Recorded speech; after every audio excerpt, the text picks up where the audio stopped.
AFTV Julian, it is getting a bit depressing around here. It is only the first leg, but it's looking. I mean, we've been to Newcastle the past couple of visits up there, and we haven't scored. I don't think we scored a goal in either of those two games. How are we going to go up there and get two when we can't? I mean, some of the finishing by Arsenal today were poor, and also our defending as well. And they deserved the win, didn't they? Yeah, I mean, I was feeling semi-positive actually when I left the stadium, but after listening For what?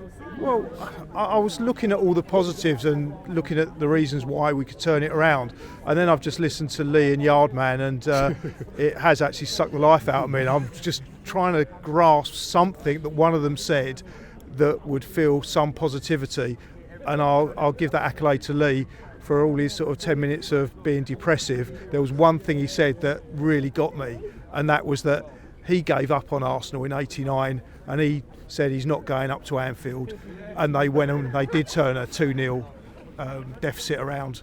They needed to win by 2 clear goals. We've got to go up there and win by at least 2 goals to take it. A better attack than what we're seeing at the moment, because without Saka in there, Arsenal are not looking like a team that's going to score a lot of goals, are they, at the moment? Yeah, it's not, but I think it's a little bit too simplistic to say that it's all about having a striker. Is it? Because we've seen a striker on the other side today that basically he had a couple of chances. One of them he scores, the other one he forces a great save, which then leads to Anthony Gordon scoring. That is what a striker did. And I was pointing out to you in the game, I was saying to you, look at the position of Isak. He's just always in the middle. Even when he's out of possession, he's always in the middle waiting for, a chance to come into the box. Whereas I looked at on our side now, Havertz is on the left. When Jesus come, he was never in the box. They're not strikers, are they? They're not out-and-out strikers. So you can see a direct comparison when you see a team like, Newcastle playing, or Man City playing, and then a Villa with Ollie Watkins. Then you watch us. We don't have a striker. Yeah, I think you've identified the issue and not realised you've identified it, because what you've got is you're talking about the tactics. Because for me, if you put one of these players into the team and you still play the same tactics and this possession-based football, then it's not going to make a difference. None of them are strikers, though, isn't it? None of them naturally go into those positions. None of them have ever naturally gone into those positions because they've never played there. Well, I think it's not about naturally going into those positions. It's that Arteta's not allowing them to go into those positions because he's playing a different type of football. And then when you look at the reasons why Newcastle scored their goals, it's because of space. And the way that Arsenal played, they gambled in as much as they're pushing their full-backs up, whereas Newcastle stayed back and hit them on the break. And when you gamble and you lose big time when you're Arsenal, because they're pushing forward, they're leaving those open spaces. And what Newcastle did, especially for that second goal, was exploit the space. And that's why Newcastle looked far more aggressive in their attack and far more likely to score goals than Arsenal did when they came forward. And you were talking about, well, we had a lot of chances, but for me, we didn't have what I would consider high value chances. We had a lot of the play. The Havertz chance? Yeah, you don't get much high value than that. No, I'll come on to that one. But the majority of the chances that we created, it looked like we were unlucky, but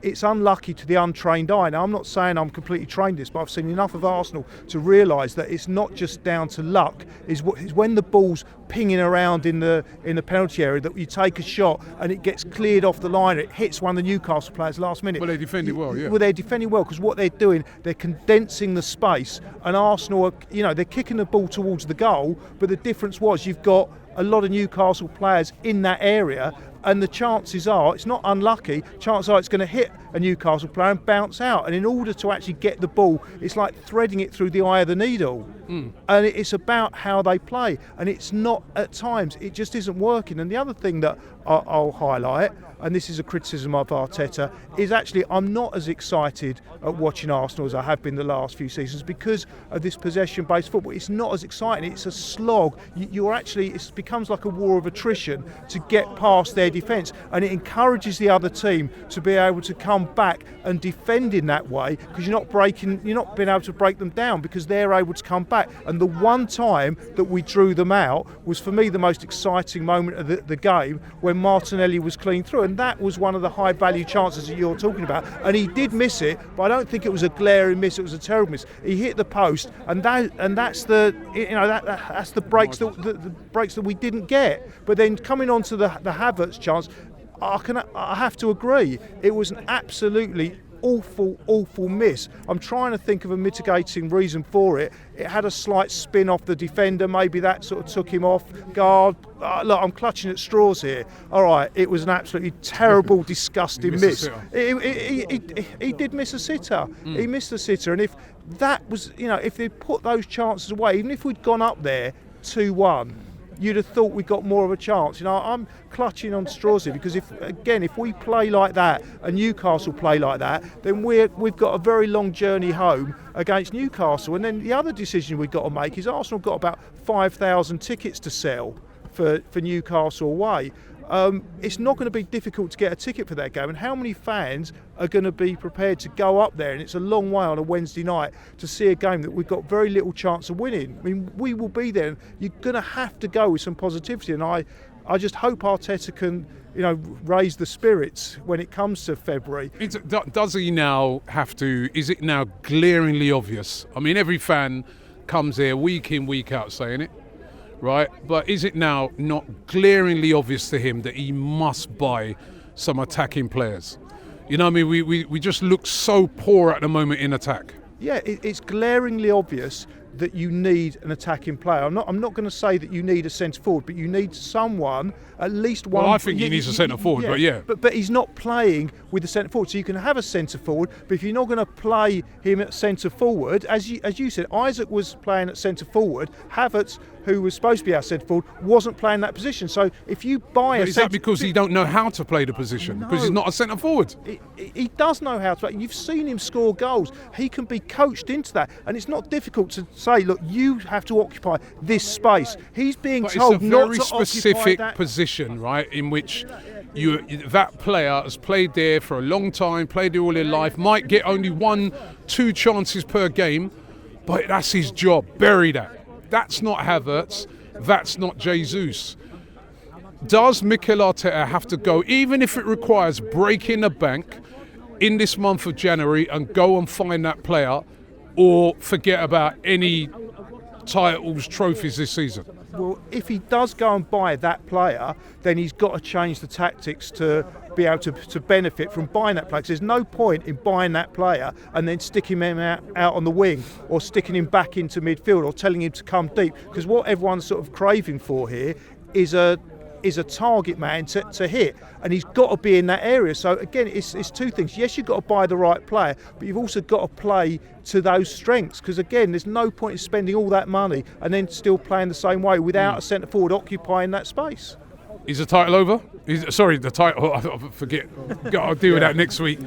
Is this tie over? Is it over? It's 2-0 now to Newcastle. Got to go up to there. They're going to be buzzing. They've got the lead. Is it done? Well, the answer has to be no. It's not done. But it all hinges on how that game starts. And two goals is actually a bit of a difficult one, as Liverpool found back in '89. It's a very difficult sort of lead to defend. You don't know, do you push on? Do Newcastle push on? Do Newcastle defend it?